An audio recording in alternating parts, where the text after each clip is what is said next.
to day 4 of the Energy Boost Challenge. How's it going so far? Just as a recap, what we've already covered is identifying your own energetic leaks. So what's happening in your life right now that could be causing you to feel more fatigued than normal? And then we've talked about the importance of breathing and getting enough oxygen and evoking the relaxation response.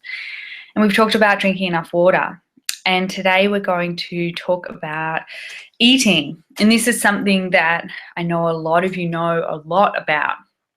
And in my experience, a lot of the driven women that I work with, this is the area that they feel kind of most comfortable operating in, because there's a lot of information available.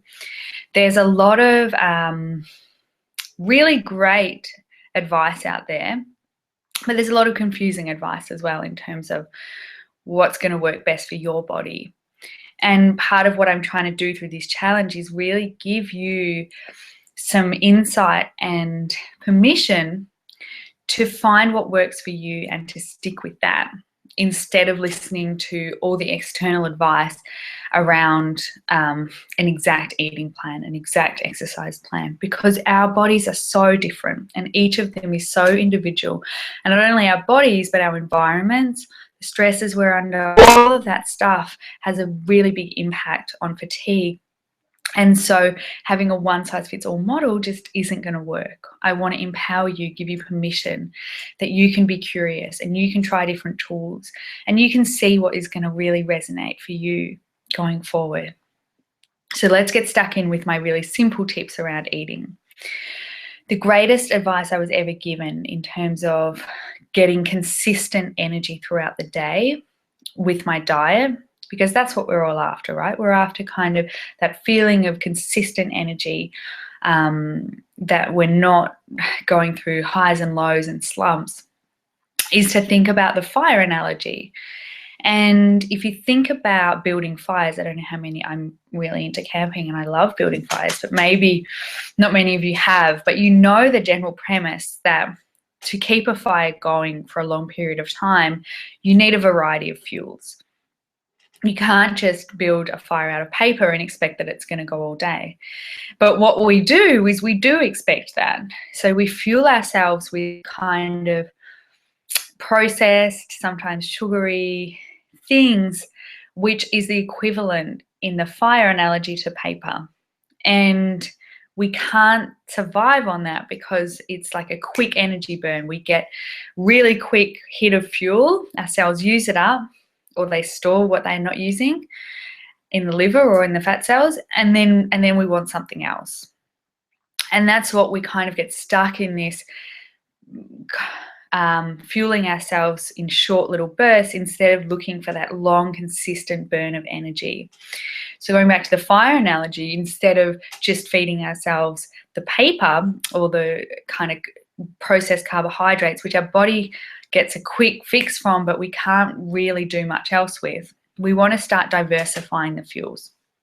So we need a mixture of proteins, which are going to help us stay fuller for longer. They're harder to digest, so the body needs to work more to digest it, but protein is also essential in muscular repair and cellular repair. So having a diet that's not got enough protein, and a lot of women don't, we're actually getting ourselves onto that kind of up and down energy bandwagon that we don't really want to be part of. So the proteins almost form like the medium-sized kindling that we're going to build our fire with. We need those kind of middle-sized logs, and we can keep putting those on the fire throughout the day, preferably at every meal, or at least at 2 of them, so that we can start getting that more consistent energy throughout the day. Not only that, but feeling fuller for longer, feeling satiated, we're less likely to reach for kind of sugary snacks. And then we also need the kind of good quality carbohydrates found in plants. So, you know, your sweet potatoes and your root vegetables, really good source of complex carbohydrates. And then our fats also, which are good quality fats, avocado oil, coconut oil, things like that, which, you know, everyone has their own preference in terms of fat. That is the kind of big logs which our body is going to take a while to absorb, but which are absolutely essential in fueling the body for a long period of time. So I want you to think about the fire analogy. How would you build a fire? Yes, you need a little bit of paper to get it started, perhaps, but then you want, really good, consistent heat coming from that fire, and you want to build up coals so that there's a reserve of energy throughout the day. And for that, we need a combination of proteins. So that's animal-derived protein, or otherwise, if you're vegetarian or vegan, getting it from beans, legumes, things like that. We need good quality carbohydrates derived from plants. So eating a wide variety of vegetables and fruits, and eating them in all the colors of the rainbow, is an awesome way of just cleaning up your diet instantly without going into all the different diet camps and all the information and confusing stuff out there. Have a think about, am I getting the variety of stuff in my diet? Am I getting the good quality carbohydrates that we get from plant food? And then we need the fats as well. So, integrating a little bit of good quality oils into your diet, supplementing, essential fatty acids, if that's what your practitioner has asked you to do. Those things are really going to help not only ensure good conversion of the fuels that we're eating, so helping our body turn them as efficiently as possible into energy that our cells can use, but they're really going to help us feel energized throughout the day, and that's ultimately what we all want to do. So think about the fire energy. Now, the other thing that's really important in converting energy is micronutrients, and that is the vitamins and minerals that are found in foods that our cells use to do all of the kind of cellular functions of our body.